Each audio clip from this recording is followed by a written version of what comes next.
Thank you, Mr. President.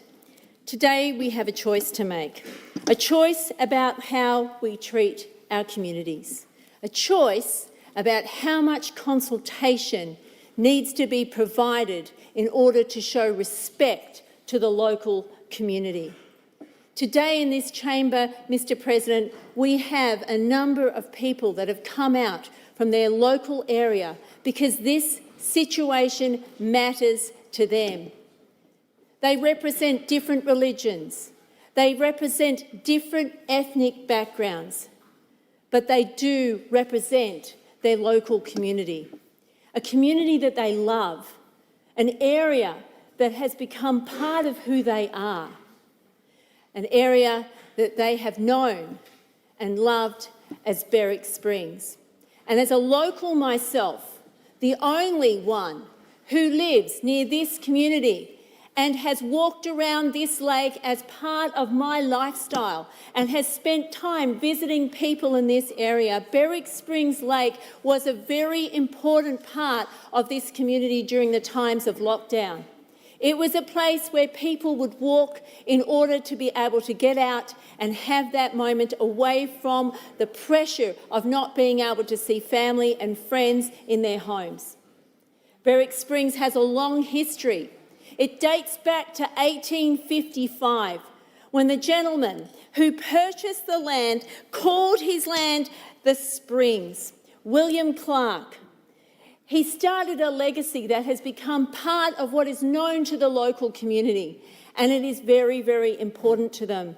What's in a name, you say? What's in a name, said Shakespeare when he was writing the speech for Juliet, who was trying to think about why Montagues and Capulets could not get along and trying to reduce the pressure of a name. But a name is something that has identity and culture. Many people think that it is part of their being, it's part of their history. It has personal meaning. It can have a profound meaning. It means a connection to family, a connection to who they are, a connection to their cherished hopes, a connection to their history. This government showed complete and utter disrespect for this community when it came out and decided, because they don't live there, because they don't know what it's like to live there, because they don't represent that area themselves in terms of being a resident. And they changed the name of the lake without consulting the community. They were left out of that consultation. Minister Stitt here, Minister for Multicultural Affairs, Minister for Planning, Sonia Kilkenny, also part of this renaming, and they brought out their big Labor team and went out and changed that name. And how did that happen? It happened because Mr. Daniel Andrews, when he was a Premier, made a $1 million promise when he went to a party of people and said, hey, and while I'm here, we're going to gift you as well a name somewhere, maybe a street name, maybe something. And that would have been fine if it had been something that either didn't mean anything to anybody or that they had done proper consultation for. No, not as in didn't mean for the people, but a place that had not yet had significance for the locals. A place that didn't yet have a name. But Berwick Springs Lake did have a name. It was Berwick Springs Lake, and it meant something to this community. This is not about religion. This is not about race. This is about a government that has failed its community and has completely disregarded who they are by lacking consultation.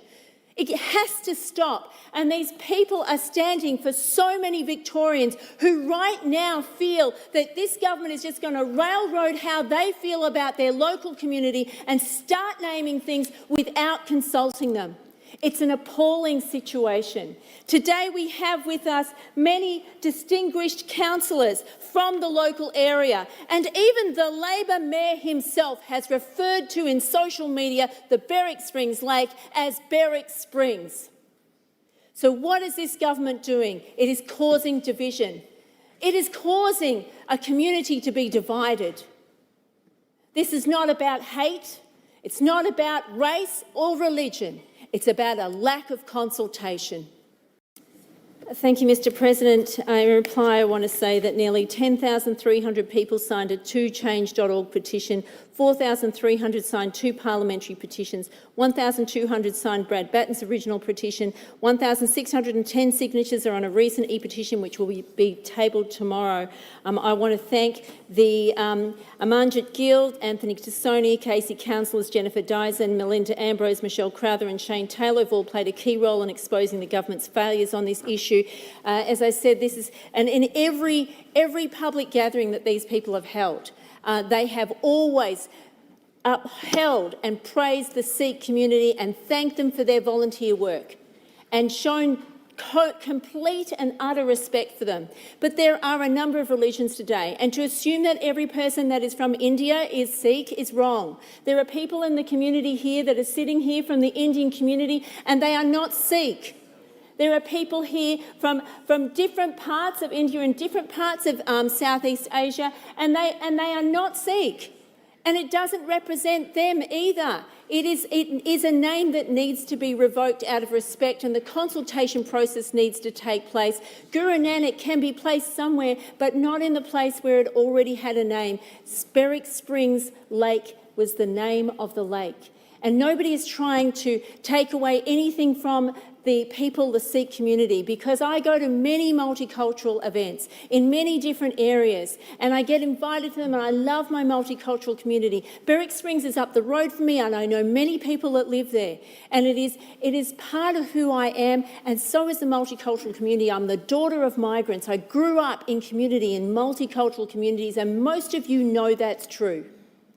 And I love the multicultural community, and I don't mind whether they're Sikh or Hindu or Buddhist or Muslim or Christian. It doesn't bother me. They're my community, and I will be voting to support this petition regardless of some of the ridiculous things that I've heard in terms of not being prepared to support a community when it's asking for consultation. Ms. Hammonds,